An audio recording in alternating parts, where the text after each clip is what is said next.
Well, the production value of the opening logo has improved. So that's something.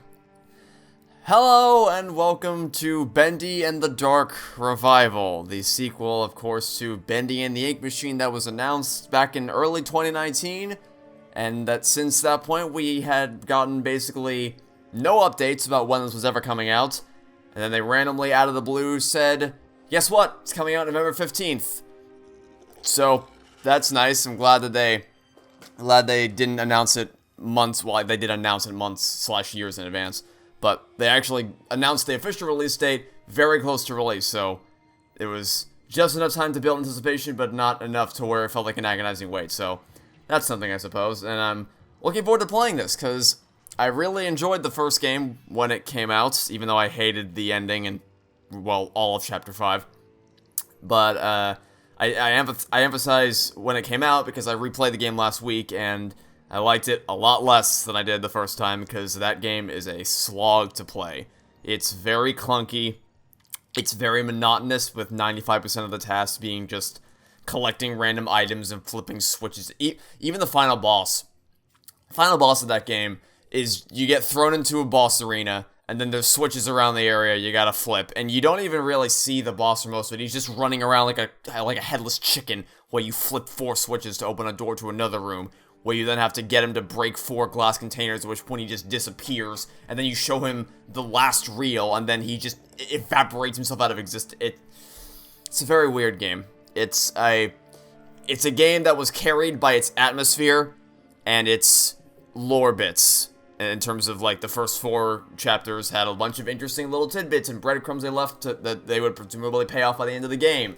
And Chapter 5 arrived, and spoiler alert, they didn't pay any of them off. Or I guess they did, but in just about the most unsatisfying way possible, because the prevailing theory as to what was going on in that game is that it was all a dream, or a metaphor, or some kind of cyclical loop that's just imaginary of some kind, because at the end of the game, you get teleported into Joey Ju's apartment, where you see a bunch of representations of things that happened in the game. So you'll see sketches of, like, cartoon sketches of events you played through. You'll see all the plushies and items that you picked up throughout the course of the game. Letters from real-world people that were supposed to be represented by characters that you encountered along the way.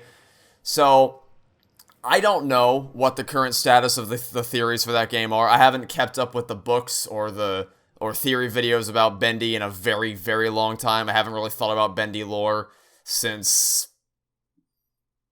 Did the game just crash? Okay, no, it just froze for a second. That was weird.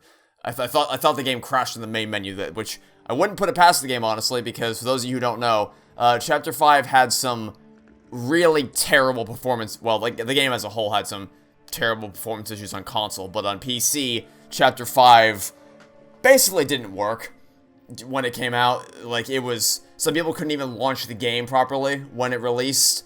So, I'm hoping that they've gotten all their performance issues sorted out, and that this will be a smooth experience. I'm also hoping that it just improves, generally speaking, because there is a lot of room for improvement. It got atmosphere down pretty consistently, but in terms of actual fun gameplay and non-clunky controls and storytelling that makes sense and is engaging and actually has something of a meaningful payoff, I can just cross my fingers and hope for the best in terms of that, and hoping that they'll improve upon all that stuff. But given how awful Chapter 5 was, given how awful Showdown Bandit was, and given how awful Boris and the Dark Survival was, and even how heavily flawed the whole first game was in retrospect, I'm not super optimistic about that. I mean, I'm excited to play it because I haven't played anything Bendy related in a very long time. But I don't know that I'd say that I'm optimistic, because the studio's track record has not been great recently, but who knows? Maybe they'll surprise me. So let's boot it up. I'll mess around with the options real quick.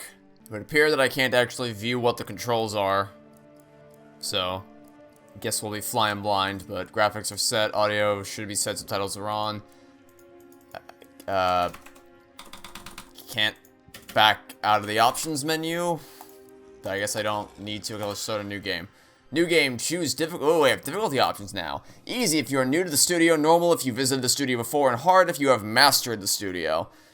We're just gonna go for normal mode.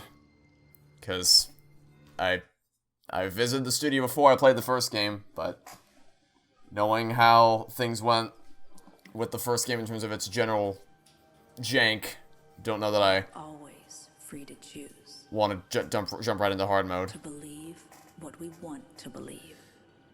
So, initial thoughts. When you step back, when you really look at where you've been and the things you've done,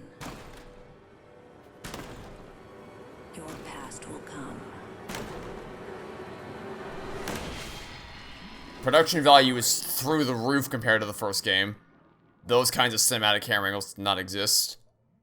And subtitles are a little small, but eh.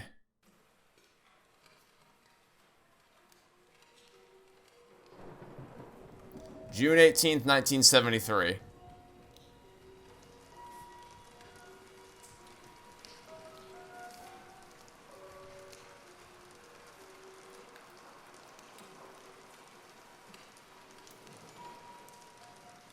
There you go, little guy.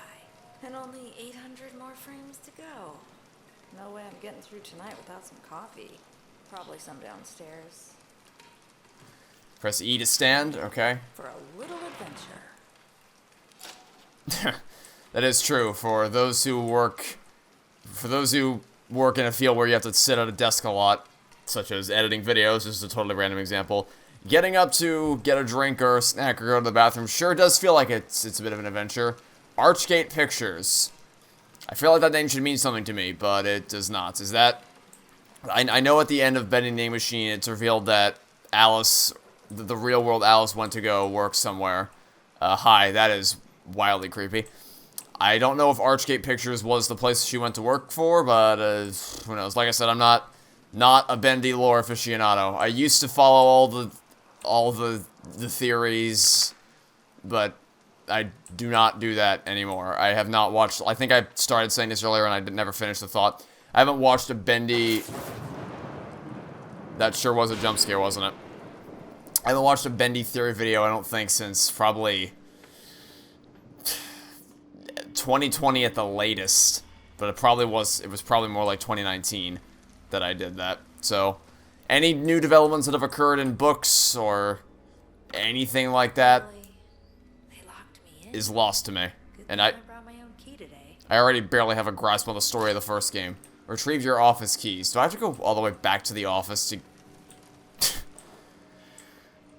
Oh, hey there. Put this here. That's a nice little callback. That was your first introduction to Bendy at the, in the first game. You walk around the corner and there'll just suddenly be a cardboard cutout there. I also appreciate that instead of having a sound effect to accompany it, it just places the cardboard cutout there. I think that's creepier. Anyway, keys, here we go. Here's the key. I see we are still doing the walk to a place, walk back to a place, and then walk back to the first place you walked to.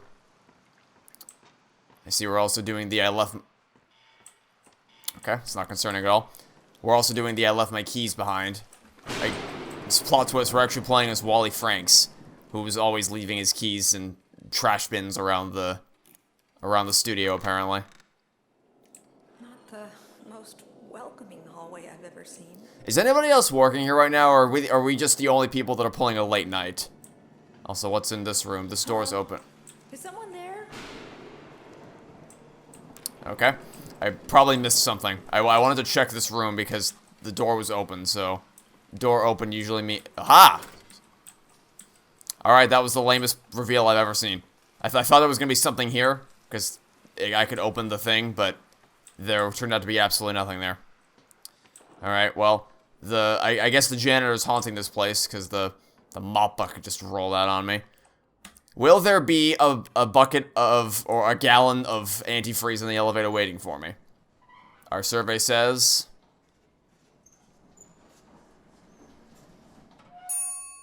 Our survey says no.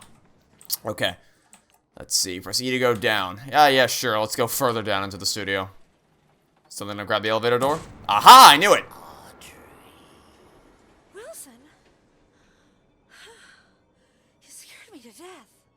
I'm sorry, my dear. Didn't mean to frighten you. That's why I'm speaking like this. A pretty girl like you shouldn't be wandering around all by yourself. Yes, I feel much safer with you as my guide. Step in. Actually, I do mind. Goodbye. Of course not. Thank you, Audrey. This is the part where you die. Like you could use a little company. I think I was just fine on my own, though. That's cool. Oh, great. He has COVID. So, it's been really nice this past week. Just beautiful. Gorgeous.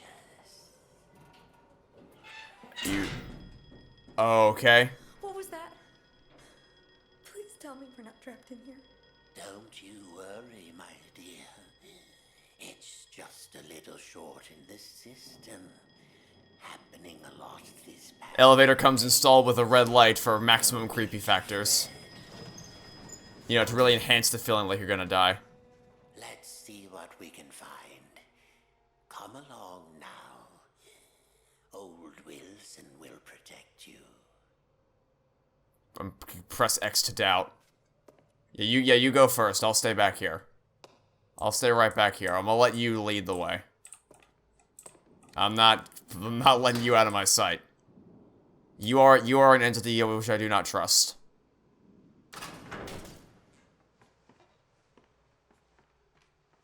Not turning around.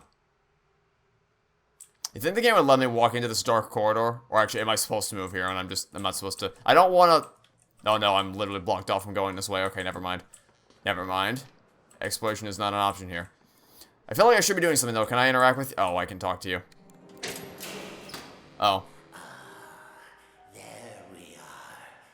Just a few more switches to throw. Ha. Follow me. My favorite. You'll be perfectly safe. Could you try to be any more of a cartoon? Like, if there was money in the line, do you think you could put any more effort into being as laughably evil as possible? Let's see. RHK Pictures presents Joey Drew, the Man and the Demon.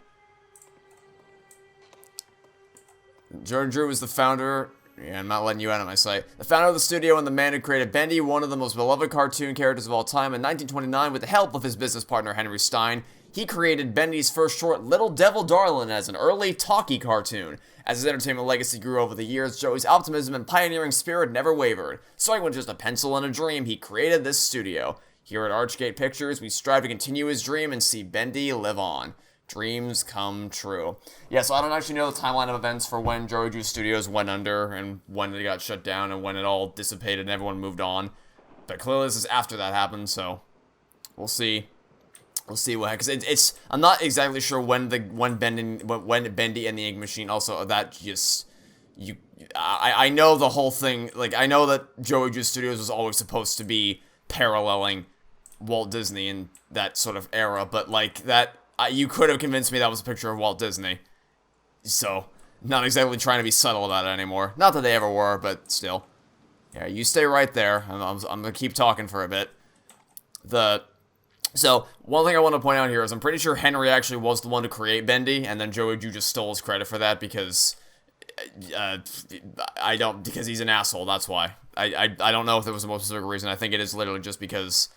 he was an asshole who wanted to take the credit for it or whatever. So yeah, I guess is this like a Five Nights at Freddy's style thing where they took the IP of the Five Nights at Freddy's characters and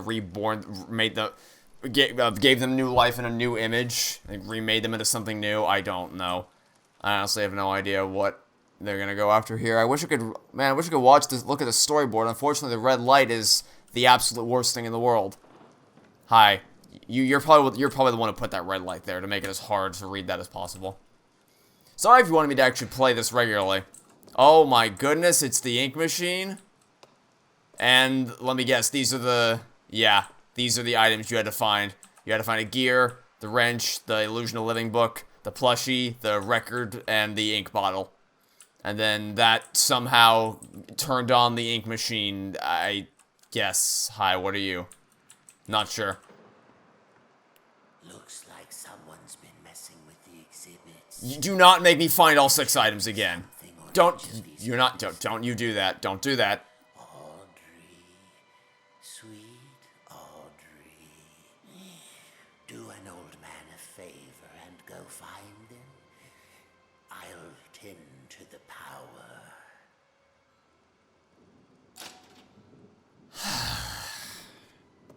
Remember what I said about having to wander around collecting things?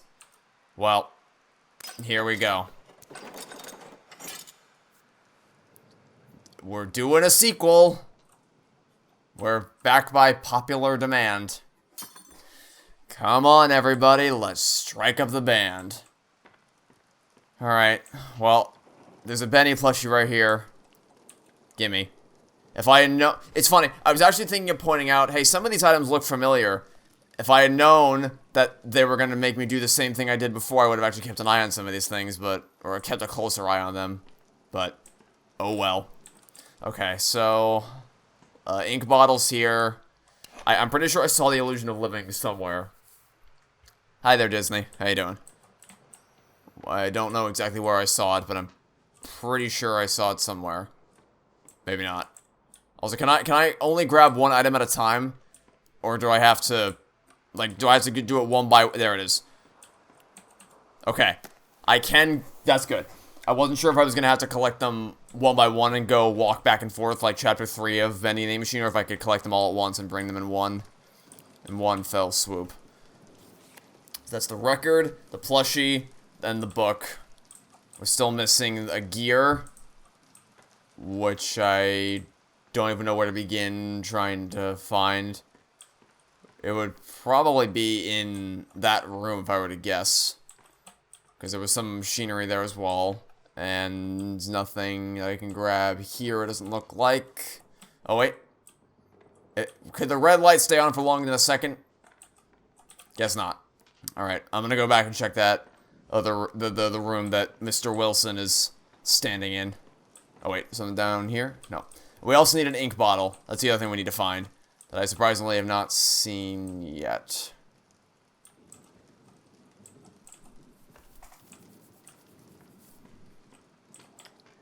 All right, we got the book.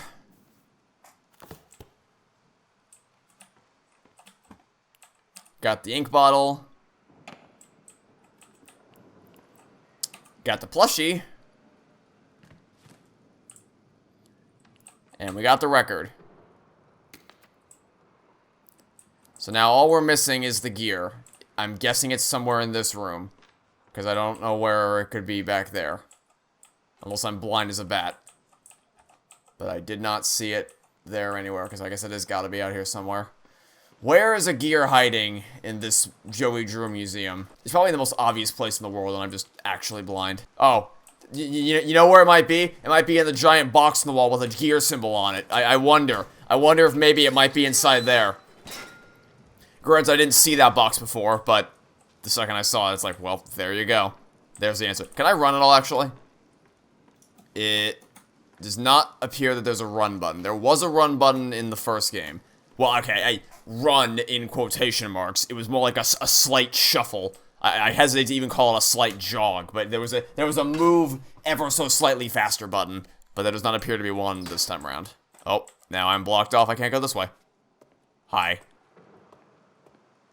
Only one thing left to do. Run away as fast as possible. Turn on the power. Great. And now we're all dead. It is done. Yeah. Oh, Audrey. The things you've set in motion. Why did we do this exactly? The ink is calling us, my dear. Can't you hear it? What? Okay, this is where you run. Leave. Go. We're going home.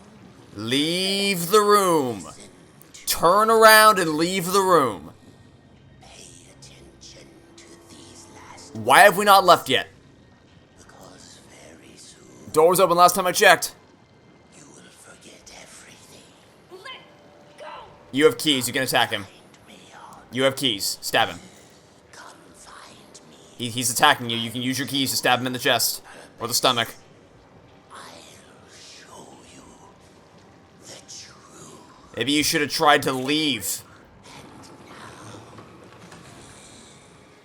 We die. What are you doing?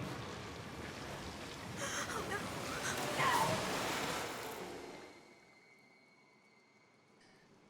You know, I feel like there were a couple things you could have done there to prevent that situation from ever happening.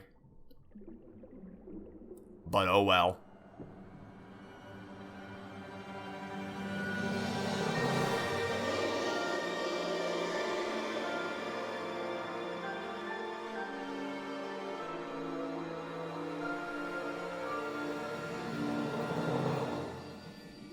I thought the ink machine was bigger than that, but I'm not even gonna pretend that I know what's actually happening.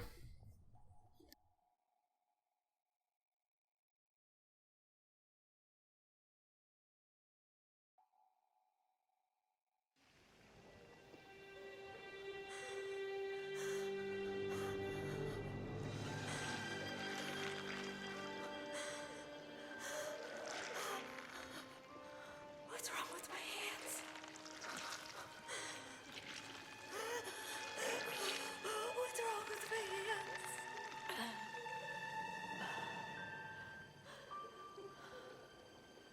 Audrey, what's happened to you?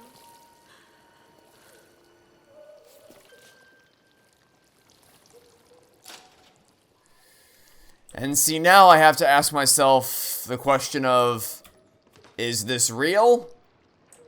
Or is this a dream? If it's real, then how did stepping into the ink teleport us to Joey Drew Studios? And if it's a dream, why bother?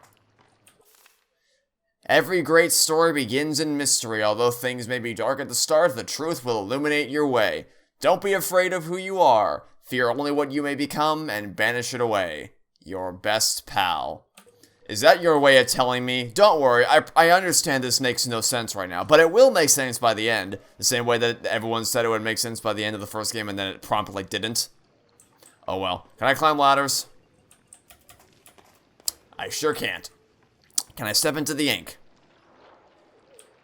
I sure can. But I can't actually go any further, so there's sort of no point. Oh, this is something... Okay, I need to find pieces of a ladder that I can reassemble, it would seem. Or I could also just... Oh, wait, something lit up. Oh, search the desk. Hi there. The missing rungs of the ladder, it would seem. I'm gonna go with missing rungs of the ladder. We could also just use the step stool. That's over to the left to climb up, but... Probably be faster, but I guess we can do this too. Why not? I gotta say, I think I liked it more when everything didn't have a custom animation. I mean, props to the animators that actually put effort into making the custom animations, but I don't know, it feels more natural when it just kind of gets placed there. Kind of like how in Halo 1 through Reach, pushing a button, it doesn't actually show you pushing the button, it just kind of happens, so it kept the gameplay moving more seamlessly, but then Halo 4 and 5, it had a whole custom animation, which was a cool animation, but kind of slowed down the pace of it. I'm sure there's no jump scare waiting in the Jack-in-the-Box. Go ahead and wind it up. Nothing bad will come of this, I promise.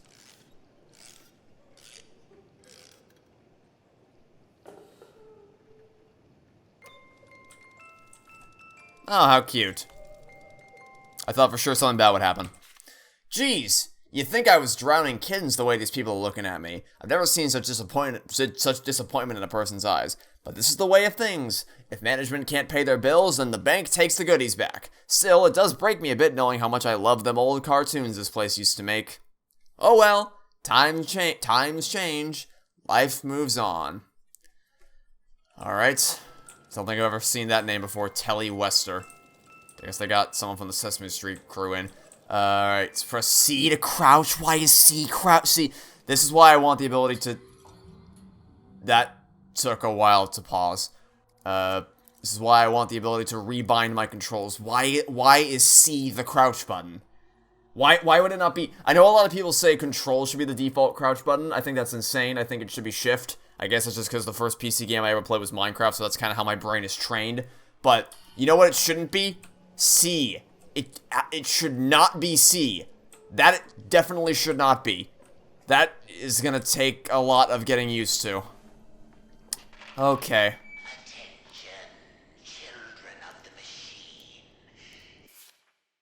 Hey, Sammy. Joey, Jack, and I have been wondering if you could meet with us considering the current situation. We have been with you for many years and we feel we have contributed to the success of Bendy in the past. Our interest is purely in keeping this company strong. We just want to help however we can. Let's talk, Sammy Lawrence. This is Wilson, your friend, your protector. For 211 days, you've lived without the ink demon halting your steps. I banished him away, tore his body in two. In return, I asked just a little favor. Among you, there is a stranger, a young lady. Bring her to me. Didn't you already have me right next to you? Okay. The ink drips. Darkness is spread through the studio. The reaching shadows creep around you. Something hungers for your corrupted flesh. It is close, so very close. It strains to grab you, choke you from behind. You will feel its breath upon your neck. It is close. Yeah, I'll believe it when I see it. I will believe it when I see it. Until then, I will keep existing fear-free. Door. Thank you. Just kind of worried the door wouldn't open there for a moment. Oh my good lord, hi. Alright, cool. You jump scared me. Not my preferred type of horror, I gotta admit. That jump scare actually worked on me. You get points for that. But I kind of am reluctant to give out points for jump scares, because jump scare, I firmly believe that jump scares are the absolute cheapest type of horror you can ever go for. Hey, look, an audio log. I just received the call. That was not what I wanted to do. I didn't want to do that. That's on me. Hold on. Okay. So, not a fan of the fact that you have to open up the pause menu to display the transcript. But, because in the first game it would show the transcript whenever you picked up an audio log, but oh well. I just received the call. Joey Drew is dead. What a quiet end to an extraordinary life. Last I heard, he was staying in some cramped apartment downtown. You could practically hear the rats through the telephone when he called me last April. In spite of that, old Joey sounded quite happy when last we spoke. More like the excited, hopeful young man I knew once upon a time. Ah well, farewell, my friend. What will become of your creations now? Let's find out in this game, I suppose. Alright. So what I was gonna say. Yeah, I think jump scares are kind of crap, to be honest with you. I much prefer... Among the Sleep is usually my go-to example for this. That game technically has jump scares. And in that it has moments where the big scary monster appears and then the noises get a lot louder. But it never... It's the monster... You can always see the monster before the loud noises appear. Because it's a gradual... Okay, you can... Oh, hi. Hey, I think that was Boris. Well, credit where credit is due. The run... The sprint speed is a hell of a lot faster. Actually, even just base movement speed is a hell of a lot faster than it was in the first game. And the running speed is also a hell of a lot faster than it was in the first game. So, points for that, I suppose. You know, I was actually going to say that hallway looked familiar, and that's why, because this is what led into Heavenly Toys, which has gotten quite the facelift since the last game, that's for damn sure. But yeah, so Among the Sleep, you can always see... like, for instance, you might see a monster appear from behind this giant structure up on the upper walkway there. And then you could see him in, like, not even in the background, just right in front of you. And then the screen would go all staticky and then the audio would play. So, you are feeling the terror of seeing the monster, not a jump scare of, BOOM! Surprise attack from above. Gotcha, I gotcha. I bet I got you, didn't I? It's like, can you try a little hard? Like, sure, you startled me, you shocked me, you made me go, oh my goodness, there's something there, but you didn't scare me. There's a distinct, someone, I said when I was in middle school to one of my friends, that Five Nights at Freddy's 3 wasn't scary, it was just startling, and then he looked at me like I was an idiot, and he said, that means you were scared. It's like, nope, There is a very clear distinction between something that startles you and something that scares you. Like, if a random bolt of lightning struck nearby where I live right now, that would startle me, but it wouldn't scare me. If what else? I don't know. If my bookcase right next to me fell over, I wasn't expecting it, I'd be like, oh, that wasn't supposed to happen. They would startle me, but I'm not scared of the bookcase. It was just a loud, unexpected event that happened in my immediate vicinity that caused me to jump in response. So it's like, jump scares are good at startling people. They're not good at scaring people, and I don't like it when that is a game's only form of horror. Oh my Jesus! Right on cue, another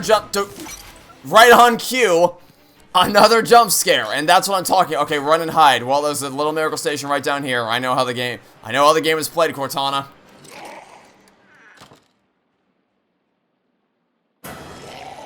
Yeah, see, that one I was expecting, because it went quiet for too long.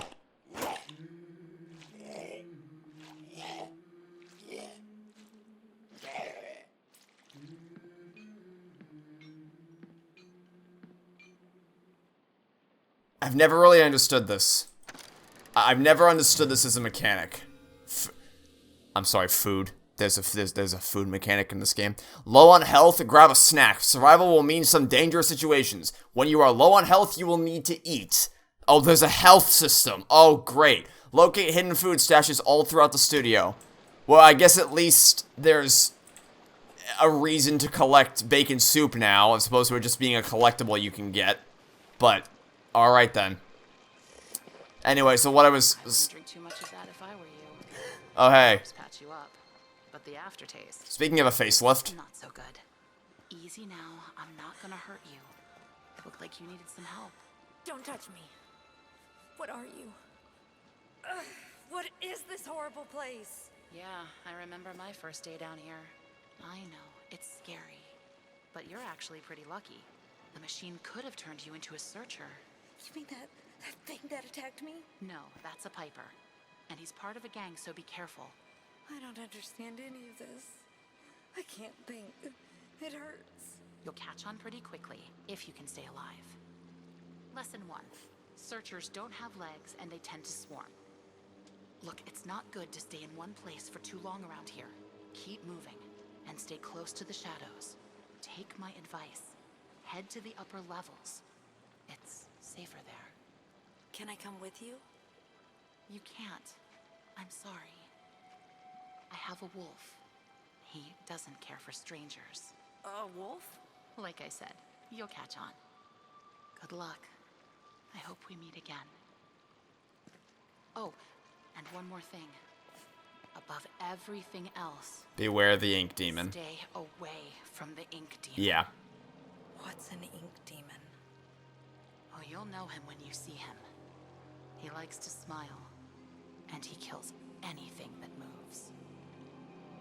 Well, he never showed up in the first game except in scripted sequences. They call me Alice. I'm not very fond of it. I'm Audrey. Well, Audrey, welcome to the studio. Yeah, alright. Chapter 1, Drawn to Darkness. Okay, well, I think that's gonna make for a good place to end the first episode. I guess that was our prologue. So, thoughts. Well, first, let me wrap up what I was saying. So, I never understood this mechanic as to why they just disappear. Like, they could just sit here and wait for me to come out, and I'd have no choice but to, you know, die. But they just leave me alone. I appreciate that they show them actually trying to get into the Miracle Station. That's a nice touch, but they still just give up. I don't understand this mechanic, like, logically why this works. But I did not mean to adjust my mouse sensitivity there. But what I was talking about earlier in regards to jump scares, the timing of that was not intentional, obviously, because I didn't know that was coming. I don't know if you could tell. Also, what does this do? The answer is it doesn't do anything. Got it. I tried to go up there, and I got a jump scare right as I was talking about jump scares. So, yeah, as you could hear, I was clearly startled by that, but I was not terrified of it, because it's not exactly a very scary creature, and I knew that I could run down there to the little Miracle Station and hide, and I'd be safe immediately. And I guess another example of a game where there are jump scares, but you're scared long before the loud noises start playing is Amori. That's probably is still the most psychologically terrifying game I've ever played, and I would recommend that to anybody because it was phenomenal. So that's what I prefer when it comes to horror. That game made me existentially horrified. This game just startled me for a little bit.